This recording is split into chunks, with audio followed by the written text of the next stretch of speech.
새벽 예배 나오신 여러분 환영합니다. 우리 다 같이 일어나셔서 새벽에 사명 선언하십시다. 나는 마음과 뜻과 정성을 다하여 하나님을 예배하는 것을 내 삶의 최우선 순으로 둘 것입니다. 나는 주님이 주신 은사와 재능, 시간과 물질, 그리고 내 직업을 사용하여 국내외 불신 영혼들을 그리스도께 인도하여 구원시키는데 최선의 노력을 다할 것입니다. 우리는 주님의 은혜 안에서 연약한 교회들을 돕고 소외된 이웃들에게 사랑을 나눠주는 교회가 될 것입니다. 우리는 말씀과 기도 그리고 삶의 모범을 통하여 다음 세대들을 그리스도의 제자로 양육하며 교회와 민족과 세계를 책임질 글로벌 지도자들로 키우는데 최선을 다할 것입니다. 지금 나는 하나님의 말씀을 듣습니다. 설교를 통해 말씀하시는 하나님의 음성을 듣게 하시고 그 말씀에 순종하여 하나님께 영광 돌리며 축복의 길을 걷게 하소서. 아멘. 이 말씀대로 이루어질 줄 믿습니다. 옆에 분과 축복하면서 인사하십시다. 좋은 일이 있을 것입니다. 252장 찬송입니다.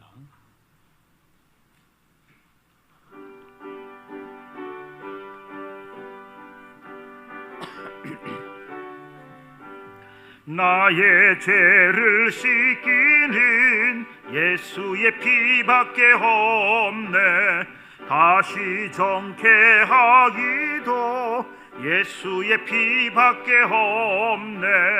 예수의 흘린 피 날 희게 하오니 귀하고 귀하다. 예수의 피밖에 없네. 나를 정케 하기는 예수의 피밖에 없네. 다시 예수의 피밖에 없네. 예수의 흘린 피 날 희게 하오니 귀하고 귀하다. 예수의 피밖에 없네. 나의 죄 속하기는 예수의 피밖에 없네. 날 공로 없으니 예수의 피밖에 없네. 예수의 흘린 피 날 희게 하오니 귀하고 귀하다. 예수의 피밖에 없네. 평안함과 소망은 예수의 피밖에 없네. 나의 의는 이것뿐 예수의 피밖에 없네. 예수의 흘린 피 날 희게 하오니 귀하다. 예수의 피밖에 없네. 영원토록 내 할 말 예수의 피밖에 없네. 나의 찬미 제목은 예수의 피밖에 없네. 예수의 흘린 피 날 희게 하오니 귀하고 귀하다. 예수의 피밖에 없네. 아멘. 오늘 레위기 1장입니다. 레위기 1장 1절부터 9절까지입니다.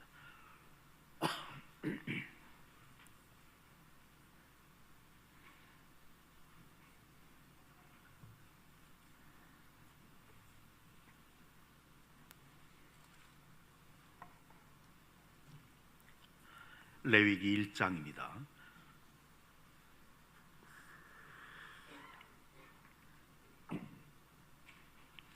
여호와께서 회막에서 모세를 부르시고 그에게 말씀하여 이르시되 이스라엘 자손에게 말하여 이르라. 너희 중에 누구든지 여호와께 예물을 드리려거든 가축 중에서 소나 양으로 예물을 드릴지니라. 그 예물이 소의 번제이면 흠없는 수컷으로 회막문에서 여호와 앞에 기쁘게 받으시도록 드릴지니라. 그는 번제물의 머리에 안수할지니 그를 위하여 기쁘게 받으심이 되어 그를 위하여 속죄가 될 것이라. 그는 여호와 앞에서 그 숫송아지를 잡을 것이요 아론의 자손 제사장들은 그 피를 가져다가 회막문 앞 제단 사방에 뿌릴 것이며 그는 또 그 번제물의 가죽을 벗기고 각을 뜰 것이요 제사장 아론의 자손들은 제단 위에 불을 붙이고 불 위에 나무를 버려놓고 아론의 자손 제사장들은 그 뜬 각과 머리와 기름을 제단 위에 불 위에 있는 나무에 버려 놓을 것이며 함께요.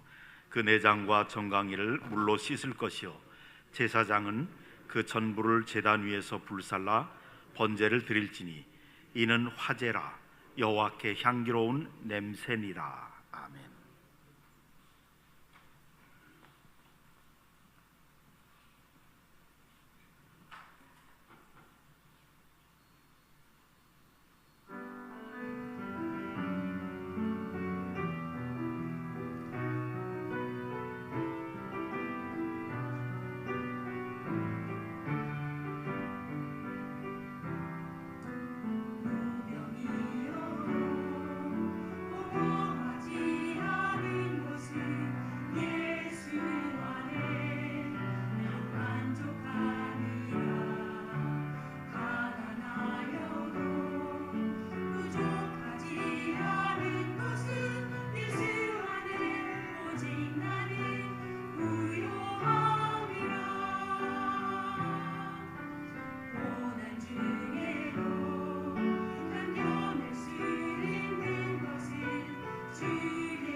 아멘. 할렐루야. 할렐루야. 우리 제7권사회 하나님 앞에 아름다운 찬양 드렸습니다. 하나님께서 기쁘시게 받으신 줄 믿습니다. 어제까지 우리가 출애굽기를 다 마쳤고요. 오늘 레위기 한번 살펴보려고 합니다. 이 레위기는 아마 예수를 처음 믿은 사람이건 오랫동안 믿은 사람이건 상당히 가까이 하기에는 너무 난해한 또 친하게 지내기에는 조금 마음속에 걸리는 게 참 많아요. 레위기는 그래서 통독을 하다가도 대충 읽는 책이 레위기입니다. 지금 뭐가 뭔지 모르겠고요. 우리 21세기에 사는 우리들과는 좀 거리가 있는 책인 것 같고, 또 한 가지는 이거는 이스라엘 민족에게 전통적으로 내려왔던 어떤 관습이기도 하고 하나님이 명령하신 그런 관습이기도 하고요. 또 한 가지는 번역할 때, 우리말로 번역할 때 번역하시는 분들이 이 레위기 자체가 우리하고는 너무 전혀 다른 문화이기 때문에 뭐로 번역해야 될지를 그래서 한자어를 많이 썼어요. 한자어를 많이 써서 굉장히 어려워요. 어려운 한자어를 많이 썼어요. 그래서 좀 어렵기도 하고, 또 한 가지는 이게 굉장히 중요한 건데, 이 책이 무엇보다도 정말 다른 책과 비교해서 말한다면 가장 중요한 책이라고 말할 수도 있는데, 좀 그런 번역의 문제, 그런 것도 있어서 좀 이해하기 힘들어서 우리가 가까이 하기에는 좀 너무 먼 그런 책이기도 합니다. 그래서 또 우리 한국 교회에서는 레위기를 가지고 설교하신 목사님들이 그렇게 많지를 않아요. 레위기에 대해서 그 중요한 레위기 17장 11절이라든지 뭐 몇몇 구절들을 뽑아서 설교는 하는 건 봤어도 레위기를 가지고 설교하는 분들이 그렇게 많지를 않아요.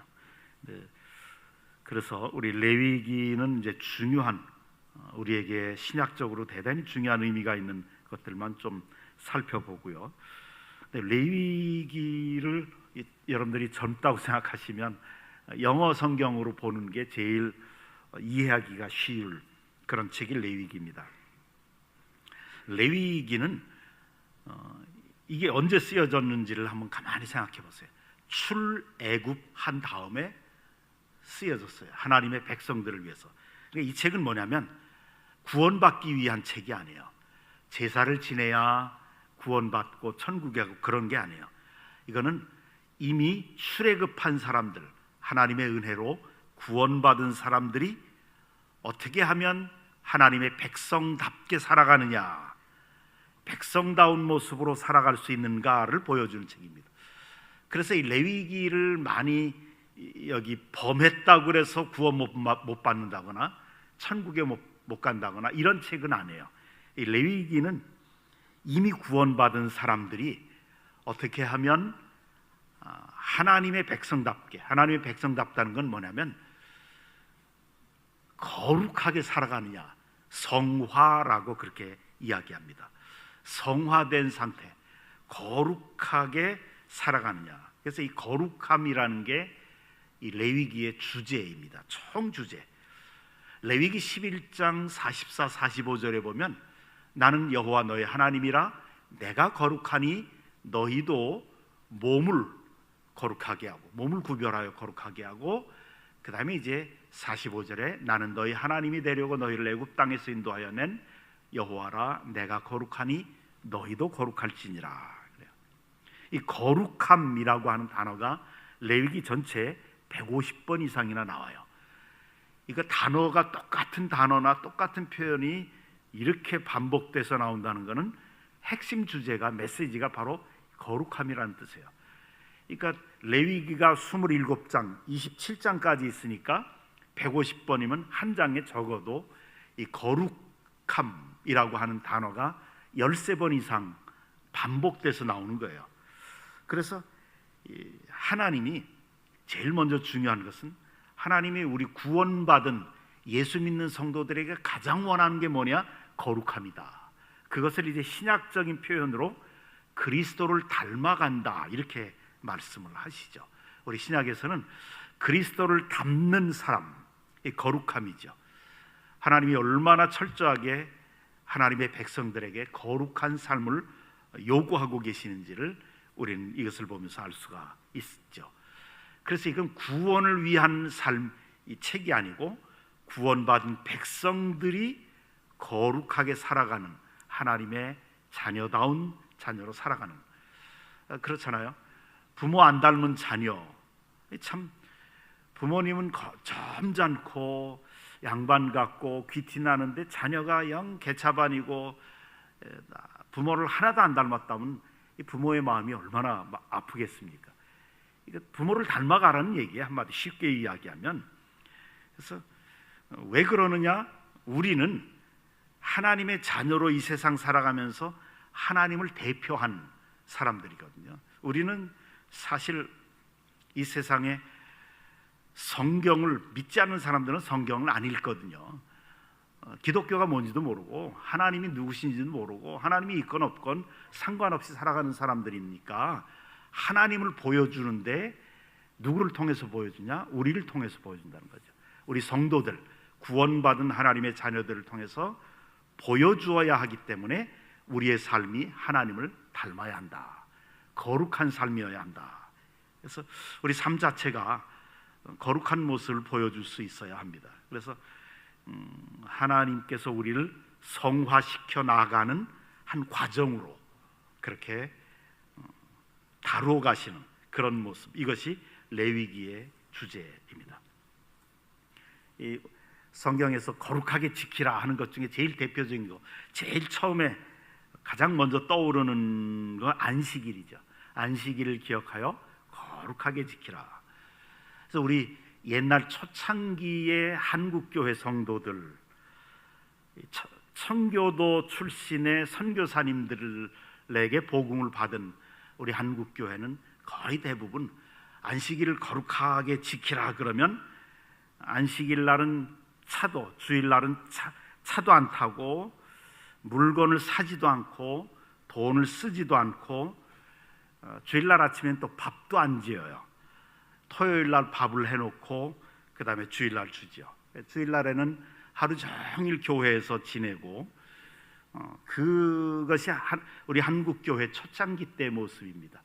이런 모습이 지금 많이 희석되어 왔었는데 이게 과연 거룩한 것인가 라고 하는 거에는 의문이 들어요.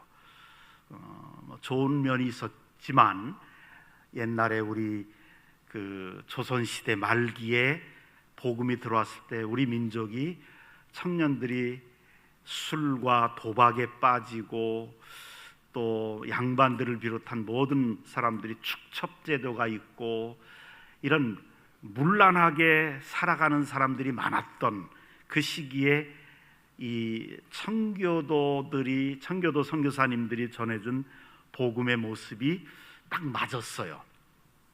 그런데 이제 점점 현대 사회에 와서 복잡해지고 많이 달라졌기 때문에 많이 우리 지도자들 가운데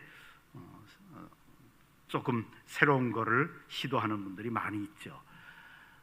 그런데 이제 그런 한국교회 초창기 때의 모습을 아직까지도 가지고 있는 교단은 합동 측, 그 다음에 더 보수적, 이제 우리가 흔히 보수적이다라고 말하는 건 그 고신 측, 부산 지역을 중심으로 한 고신 측, 그런 분들이 아주 주일날에는 돈도 안 쓰고 축구나 놀지도 않고 오직 교회 안에서 하루 종일.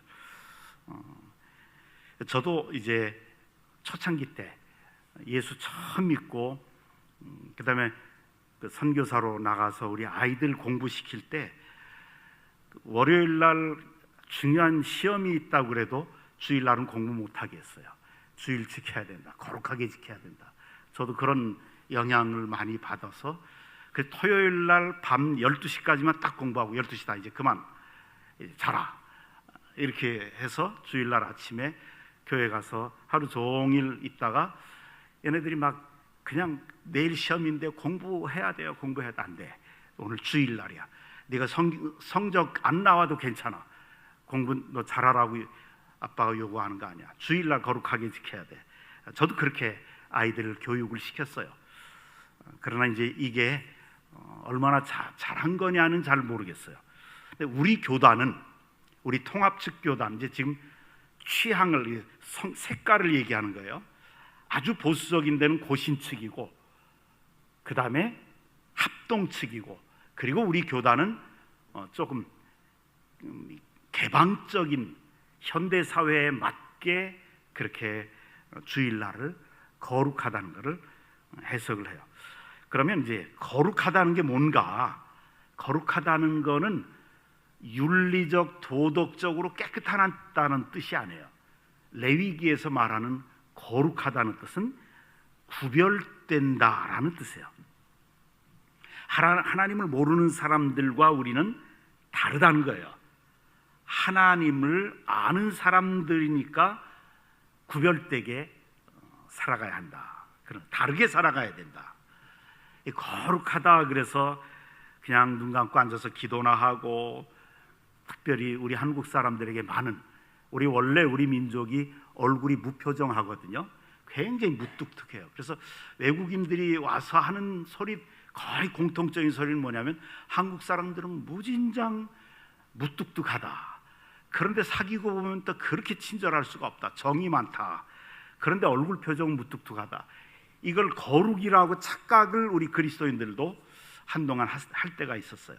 그래서 거룩하다 그러면 무표정하고, 감정의 표시도 안 하고, 아주 근엄하고, 이런 가만히나 있으면 중간이나 가지 하는 거하고 또 맞아가지고, 또 아주 말하는 것도 거의 말도 안 하고, 그래야 거룩한 것처럼.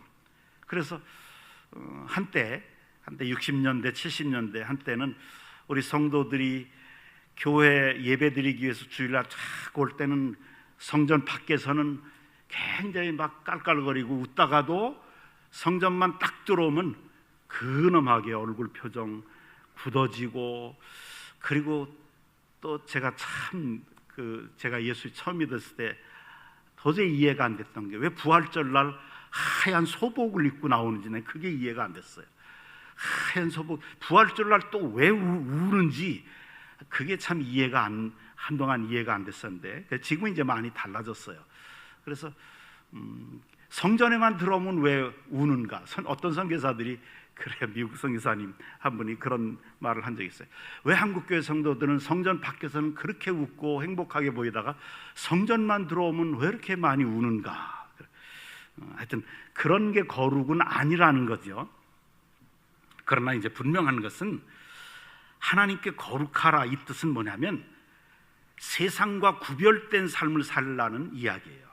삶의 방향을 하나님께로 향해서 그 하나님을 향한 방향으로 살라는 거죠. 하나님을 위해서 살고, 하나님의 일도 하고, 또 무엇을 하든지 하나님의 영광을 위해서 살고, 이게 거룩한 삶이라는 거죠. 이것이 로마서 12장 2절에 자신을 거룩한 산 제물로 드리라, 우리 몸을 거룩한 산 제물로 드리라, 그런 뜻이 똑같은 뜻이에요.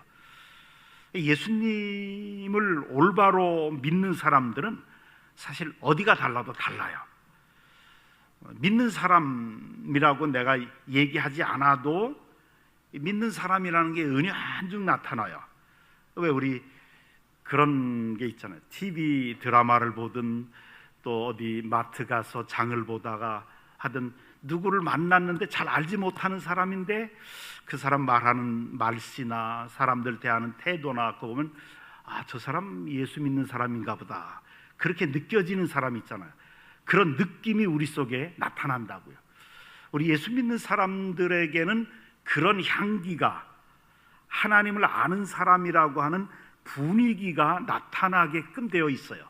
왜? 예수님이 우리 속에 계시기 때문에, 성령님이 우리 속에 계시기 때문에 우리는 알지 못하지만 우리 말 속에, 우리 사람 대하는 태도 속에 친절이 있고 미소가 있고, 예수 믿는 사람의 향기가 있다는 얘기죠. 그런 모습.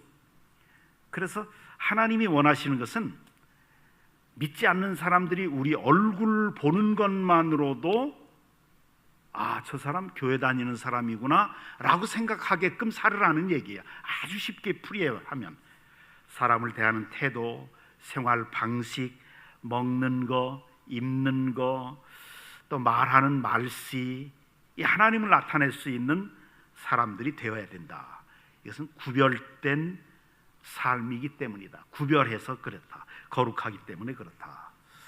여러분, 기독교인이 된다는 거, 하나님의 자녀가 된다는 건 전혀 어려운 일이 아니죠. 내 노력, 내 힘으로 해야 할 어떤 힘든 일이 그것을 해야 내가 기독교인이 되고 그런 게 전혀 아니죠. 그냥 예수님의 복음, 십자가에서 나의 모든 죄를 용서하신 그 예수님을 믿고 그 예수님을 내 인생의 왕으로, 내 삶 전체의 주인으로 받아들이기만 하면 하나님의 자녀가 되어 구원받은 거죠. 근데 이제 중요한 것은 구원받고 하나님의 자녀가 되는 것은 출발점이에요. 출발하는 거예요. 그게 종착역이 아니에요. 시작이라고요. 이게 전부가 아니라는 거예요. 시작일 뿐이지 그 다음에는 이제 거룩하게 되어가는 과정입니다. 성화. 거룩하게 되어가는 아주 긴 과정이에요. 마라톤 과정이에요. 그래서 마지막 과정이 뭐냐? 마지막 목표가 그리스도를 닮는 거다. 예수님처럼 그렇게 닮아가는 것이다. 이것이 우리의 마지막 목표라고 하죠. 예수 믿는다고 그래서 우리가 믿지 않는 사람들이, 안 믿는 사람들이 우리를 향해서 가지고 있는 착각 중에 굉장히 커다란 착각은 뭐냐면, 예수 믿으면 곧바로 성화되는 줄 알아요. 아주 달라지는 줄 알아요. 그러나 아니거든요. 예수 믿는 사람과 예수 믿지 않는 사람들의 차이는 뭐냐면, 예수 믿지 않는 사람들은 용서받지 못한 죄인이고 우리는 용서받은 죄인이고 똑같은 죄인이에요. 우리는 용서받은 죄인이고 십자가의 피로, 이 사람들은 용서받지 못한 죄인이에요. 그래서 예수 믿는다는 것은 성화되어 가는 과정 속에 있다. 이게 레위기의 핵심 메시지고 그 다음에 히브리서의 핵심 메시지예요. 히브리서 12장에 가면 징계라고 하는 핵심 메시지가 나와요. 징계. 왜 우리 속에, 우리 성도들의 삶 속에 고난이 있고 어려운 시련이 닥치고 질병이 있는가? 그거는 하나님의 저주도 아니고 팔자가 세서도 아니고, 그거는 하나님이 우리를 거룩하게 만들어 가시는 과정 속에서 훈련이다, 그 징계다, 이렇게 말하죠. 그래서 레위기, 히브리서는 신약의 레위기하고 똑같아요. 여러분, 중요한 것은 우리가 예수 믿어도 우리 속에 인간의 죄성, 아담의 타락한 이 죄성, 타락한 본성은 그대로 있어요. 그래서 살다가 예수 믿었어도 살다가 자기가 모르는 사회에 튀어나올 때가 있어요. 그리고 어떤 상황이 딱 주어지면 막 혈기가 나올 때도 있고, 우리도 막 죄가 튀어나올 때가 있죠. 자기 자신에 대해서 실망하고 좌절하고, 사도 바울이 제일 그것 때문에 고통당했죠. 그래서 사도 바울이 로마서 6장 7장에 보면, 오라 나는 곤고한 사람이로다. 선을 행하기를 원하는 소원은 있지만 선을 행할 수 있는 능력이 없다. 그래서 아무리 내 자신을 분석해보고 해부해봐도 내 속에는 죄밖에 없다. 오라 나는 곤고한 사람이로다. 그렇게 로마서 7장에서 외치고 난 다음에 8장으로 넘어가면 그러나 이렇게 죄성이 남아있지만 내가 그리스도 안에 있는 것 하나만으로도 나에게는 결코 하나님이 나를 죄인이라고 말씀하시지 않으신다, 이거예요.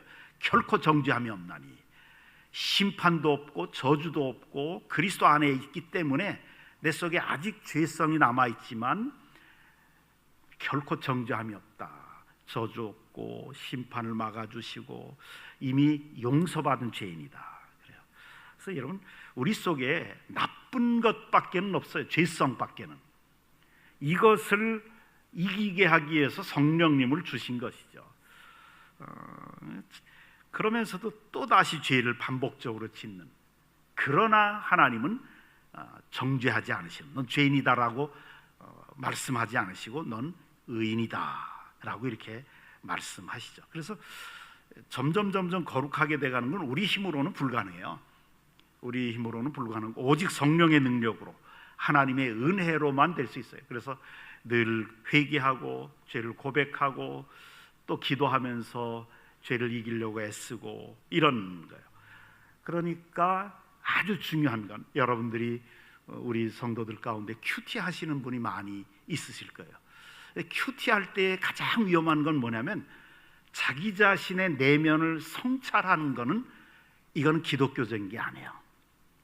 자기 자신의 내면을 자꾸 분석하고 해부하고, 그러면 절망밖에 안 돼요. 나는 왜 이럴까? 왜? 죄성이 있기 때문에. 죄성이라는 게 엄청나게 크기 때문에, 부패한 성품이기 때문에 자기를 자꾸 생각하고, 이 묵상, 명상, 이거는 기독교적인 용어가 아니에요. 히브리서 12장에는 그래서 예수를 바라보자 그래요. 자기 자신을 바라보라는 게 아니고, 기독교는, 근데 큐티에 자칫 빠지기 쉬운 함정은 자꾸 성경과 자기를 비교해봐요. 자기 자신만을 바라보면 이거는 큐티에 가장 피해를 입는 그런 거죠. 큐티할 때 중요한 것은 성경에 나와 있는 하나님만 바라보는 거예요. 계속 부부지간에 닮는다고 그러잖아요. 왜 부부지간에 닮아요? 우리 부부도 굉장히 닮았다는 얘기를 참 많이 듣는데, 40년을 서로 바라보고 살았으니까 바라보면 닮게 돼 있어요. 그래서 너희는 예수를 바라봐라 그래. 예수를 바라보라. 우리는 성경을 볼 때 예수님만 바라봐야지, 자기 자신을 바라보면 죄에 빠지게 돼요. 절망하게 돼요. 사도 바울처럼 오호라 나는 곤고한 사람이다. 누가 이 사망의 몸에서 나를 건져내랴. 이런 좌절과 절망밖에는 없습니다. 그래서 우리가 예수를 바라보는, 레위기는 예수 그리스도의 십자가의 예표예요. 3500년 전부터 십자가의 보혈을 예표하는 거예요. 그래서 레위기 17장 11절이 바로 핵심 메시지인데, 육체의 생명은 피에 있음이라. 내가 이 피를 너희에게 주어 제단에 뿌려 너희의 생명을 위하여 속하게 하였나니, 생명이 피에 있으므로 피가 죄를 속하느니라. 그래서 양을 잡고 염소를 잡고 이런 피를 흘려서 죄를 용서받는 것을 예수님 오시기 전 3500년 전부터 계속 이스라엘 민족을 반복해서 피가, 예수 그리스도의 십자가의 피를 흘렸을 때 그 의미를 깨닫게 하시기 위해서 계속 반복해서 제사를 지내게 하셨던 거죠. 피가 있어야 우리 죄가 용서되고, 그 피 때문에 우리 영혼이 대속되고 하나님의 자녀가 되고, 예수 그리스도가 우리의 주인이 되시고, 예수 그리스도, 이 레위기를 통해서 예수 그리스도를 다시 확실하게 깨닫고 붙잡는 은혜가 있기를 주님의 이름으로 축원합니다. 우리 다 같이 기도하는 시간 가지십시다. 우리 한 10분 이상 하나님 앞에 기도하겠습니다. 주님께서 날 이끄시며 주가 항상 함께 하시네. 주의 사랑 안에 믿음으로 순종해 예배드리리.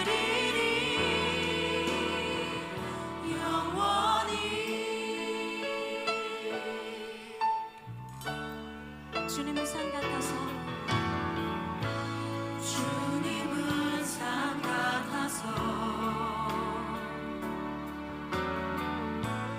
여전히 그 자리에 계셔. 눈을 들면 보이리라 날 위한 그 사랑. 주는 나의 도움이시며 주의 계획 영원하시네. 주의 위엄 앞에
십자가를 질 수 있나 주가 물어보실 때 십자가를 질 수 있나 주가 물어보실 때 죽기까지 따르오리 저들 오늘 우리에게 묻고 계십니다. 십자가를 질 수 있나 주가 물어보실 때 죽기까지 따르오리 저들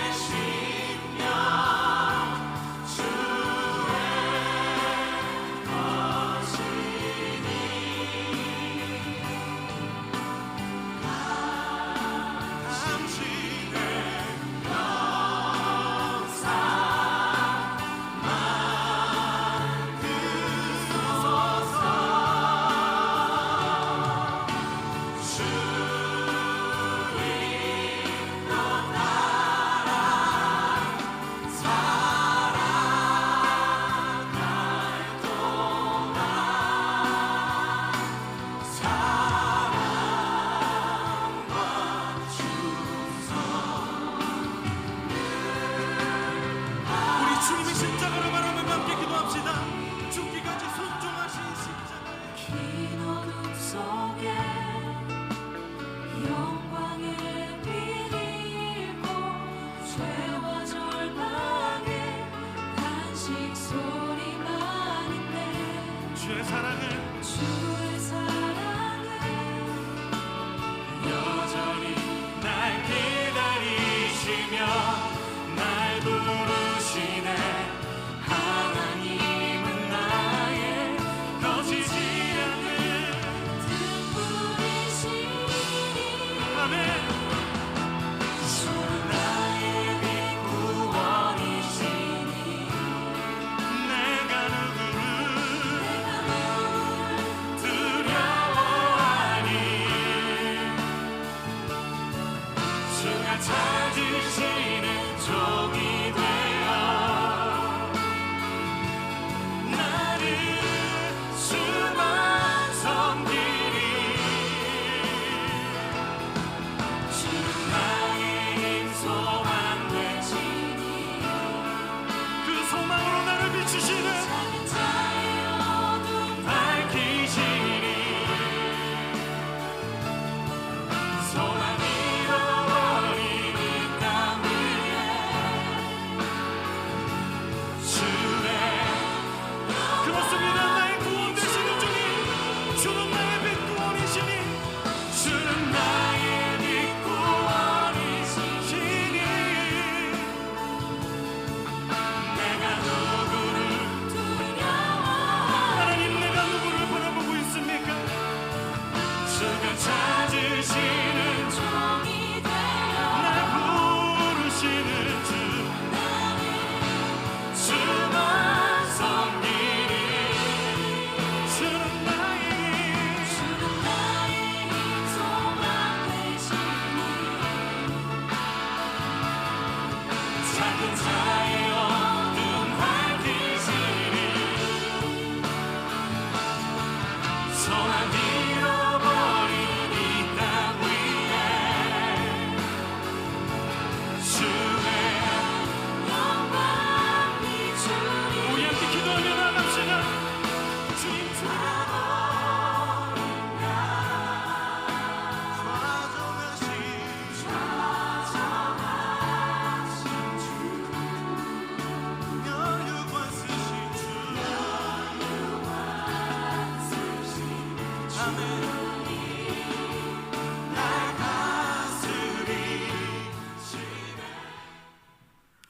아버지 하나님, 우리로 하여금 이 새벽에 첫 시간 하나님 앞에 예배함으로 하루를 시작하게 해주셔서 감사합니다. 이 새벽 예배에 참여하고 새벽 예배를 통해서 하나님을 경배할 수 있는 믿음도 주시고 건강도 주시고 또 환경도 허락해 주시니 또 아름다운 성전도 주시니 진심으로 감사를 드립니다. 하나님, 우리가 평생 주님과 함께 동행하며 살기를 원합니다. 특별히 오늘 말씀해 주신 것처럼 주님과 함께 살아가는 동안에 주님을 더 닮아가기를 원합니다. 하나님 닮은 하나님의 자녀들 되게 해 주시옵소서. 아버지 하나님, 이미 예수 그리스도의 십자가의 보혈로 용서받고 구원받은 저희들이 이 세상 닮지 않고 하나님을 닮으며 하나님의 영광을 위해서 생각하며 하나님의 영광을 위해서 살아가는 저희들의 삶이 되게 해주시고, 하나님 그렇게 살아가는 동안에 하나님의 은혜와 복이 임해서 이 세상에서의 삶도 하나님 탁월하게 살게 해주시고 하나님께서 축복하시는 은혜와 복 가운데 살아가게 해 주시옵소서. 하나님, 믿지 않는 사람들이 우리를 볼 때 예수 믿기에 다르다는 것을 알게 하시고 또 생활 속에서도 풍요함과 여유로움을 허락해 주셔서 하나님 어느 부분에 있든지 간에 주님 앞에 영광 돌리는 저희들의 삶이 되게 하시고 자녀들도 잘 되는 것을 보게 해 주시옵소서. 아버지 하나님, 하나님 앞에 많은 성도들 대신방 감사 헌금 하나님 앞에 드립니다. 1,000번째 드리고 감사의 예물을 드리며 11조 헌금 하나님께 드립니다. 하나님이 헌금 기뻐 받아주시고 하나님께서 그 가정들마다 주님 기도의 제목에 응답하시고 그 가정 천국 되게 해 주시옵소서. 오늘 수요 예배 있는데 하나님이 수요 예배 동안 성령께서 찬양으로 기도로 말씀으로 우리에게 은혜 주시고 깨닫게 하시고 주님 더 사랑하게 하시고 주님 믿음의 주여 온전케 하시는 예수 그리스도만 바라볼 수 있는 수요 예배가 되게 해 주시옵소서. 우리 성도들 이 성전에서 드리는 기도가 하늘에서 응답되게 하시고 하늘의 문이 열려지게 하시고 우리 자녀들의 닫혀져 있는 그 앞에 있는 닫혀진 문들이 활짝 열리는 놀라운 성령의 역사가 나타나게 해 주시옵소서. 감사를 드리오며 우리 구세주이신 예수 그리스도 이름으로 기도드리옵나이다. 아멘. 하늘에 계신 우리 아버지, 아버지의 이름을 거룩하게 하시며 아버지의 나라가 오게 하시며 아버지의 뜻이 하늘에서와 같이 땅에서도 이루어지게 하소서. 오늘 우리에게 일용할 양식을 주시고 우리가 우리에게 잘못한 사람을 용서하여 준 것 같이 우리 죄를 용서하여 주시고 우리 시험에 빠지지 않게 하시고 악에서 구하소서. 나라와 권능과 영광이 영원히 아버지의 것입니다. 아멘. 자유롭게 기도하시 바랍니다.